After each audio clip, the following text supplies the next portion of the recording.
Gary, Indiana isn't the safest or prettiest town to live in, and everything here looks like a desolate, overgrown wasteland taken back by Mother Nature. But the place where I'm headed next proves that not all decay is created equal.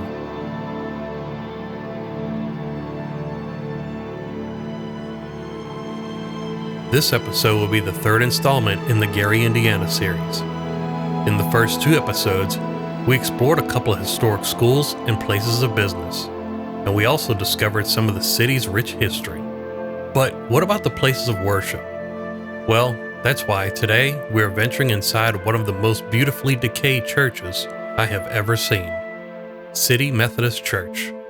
With its massive tall ceilings, stained glass windows, and vines beautifully displayed all over its stone walls, it will be any urban explorer's dream to see such a beautiful sight up close, or anyone else for that matter. So get ready as I take you inside one of the most stunning Gothic ruins in America.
Gary is one of the best towns for urban exploring because its population is low and everything is wide open, so you don't have to worry about getting spotted, and you just walk right in.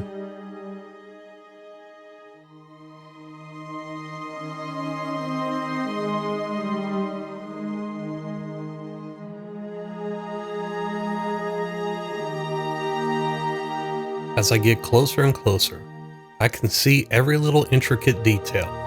And I have to tell you, looking at this place from outside, you would think it would be a perfect spot for a filming location. It looks like something out of a movie, a post-apocalyptic movie.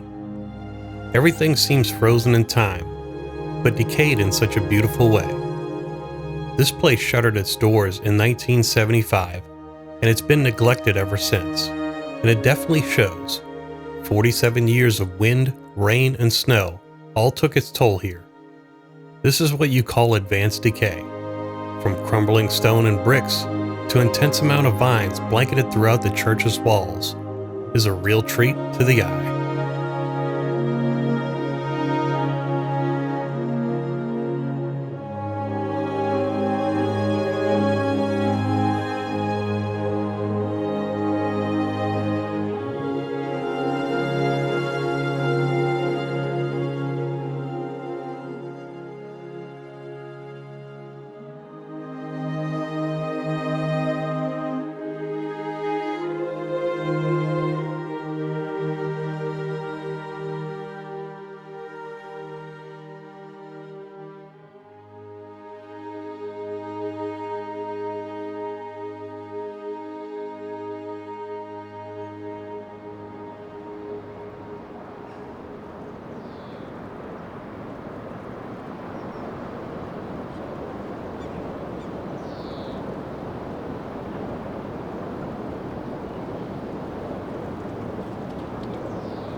Wow. Gorgeous. I know you waited long enough to see the inside, so here it is in all of its prestigious glory.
Once a place where people gather for wedding ceremonies and solemn funerals.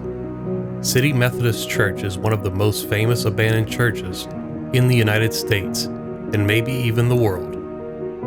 The church was constructed in 1925 for the Gary community, with a population of about 3,000 parishioners. After the decline of Gary, it dwindled to less than 200. This ceased it being a church in 1975 and has been abandoned ever since. Once people fled the city, routine maintenance like painting, carpentry, and plastering suddenly stopped. The church began its demise as water began collecting on the roof, rotting a hole in the ceiling. It got larger and larger, letting more water in. Freezing snow, Mother Nature, and the extent of time entirely deteriorated all of the roof beams and rafters above me. After about 5 decades of battering from high winds, the boiling hot sun, and freezing snow, this church is close to complete collapse. I find it amazing that when you can walk into a sanctuary of this size, imagine that 3,000 people used to come and pray and worship here, and now you go in and the choir lofts are falling off the walls and the ceiling is caving in. If you wanted to know what life would be like without people, you couldn't imagine or find a place more evocative than this church.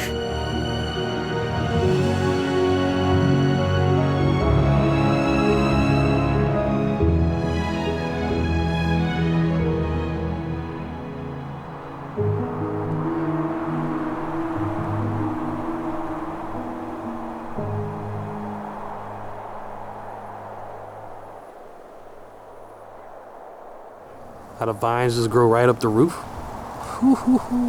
That is so nice. Look, they go all the way up. I think it's pretty much safe to say that Mother Nature definitely had its way with this place, with all the weeds. Look at all of that. And all the overgrowth. And it's a shame that there was so much graffiti involved in this place, but kind of is what it is. My thought is, I can't believe they didn't demolish this place already. You know what I mean? Like, look at this. Gorgeous. Never gonna see stuff like this again. Look at all the detail in this. And as of right now, I would say this church is like a shell of its former self. So let's see what's back here, I guess. But I really do like all the vines and stuff. Look at all that pretty stuff. Look at that. All the vines. All the red vines taking over. You got green, orange, yellow. Gorgeous. Let's take a look at what's back here.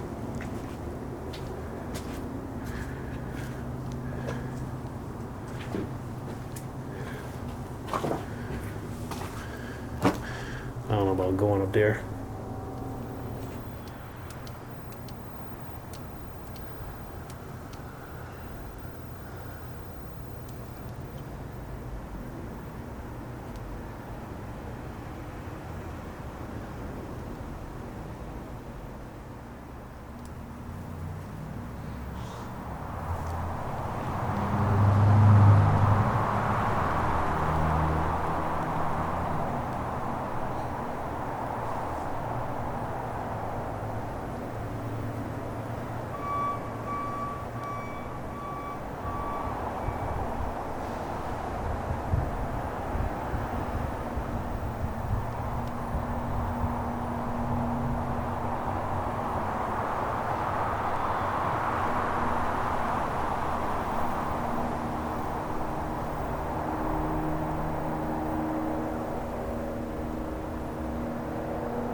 It all started in 1925, when the company U.S. Steel owned the land that the church sits on today, and then donated it to its pastor, Dr. William Grant Seaman.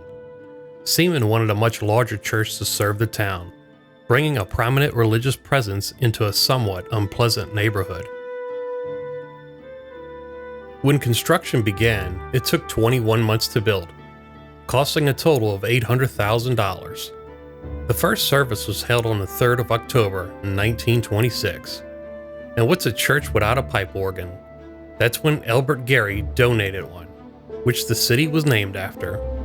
The sanctuary at the forefront of the structure is part of a much larger 9-story complex with an adjoining theater called Seaman Hall, which I'm standing in right now, and can seat 1,000 people.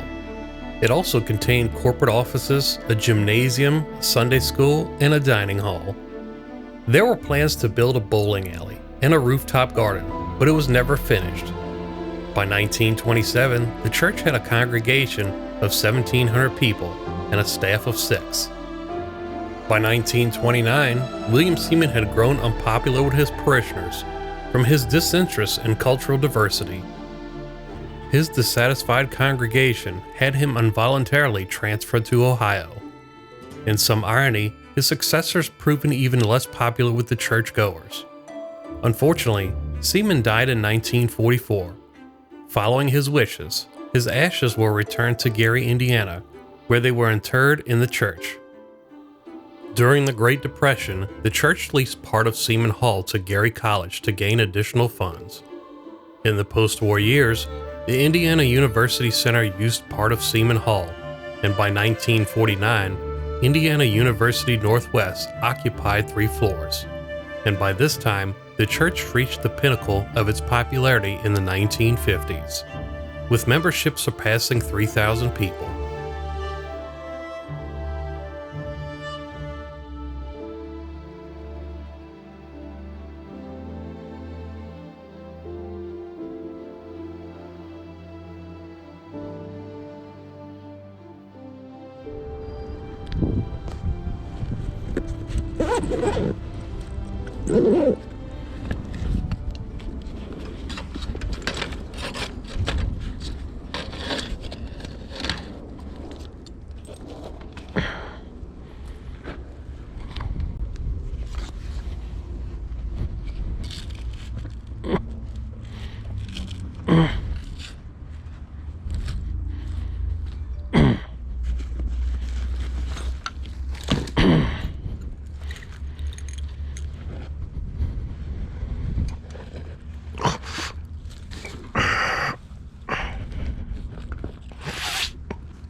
Alright, time to get down.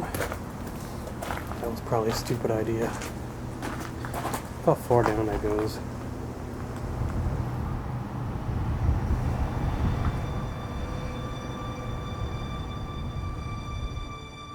After Gary declined in the 1960s and 70s, the church's fortunes began to crumble. Predominantly a white middle-class institution, the church lost many members due to white flight. Crime rates soared, causing mass exodus, and maintenance costs were devastating. By 1973, there were only 320 members of the church's congregation, and this wasn't enough to support the church. Several attempts were made to sell the building, but this failed, and as of today, the church still stands, but barely.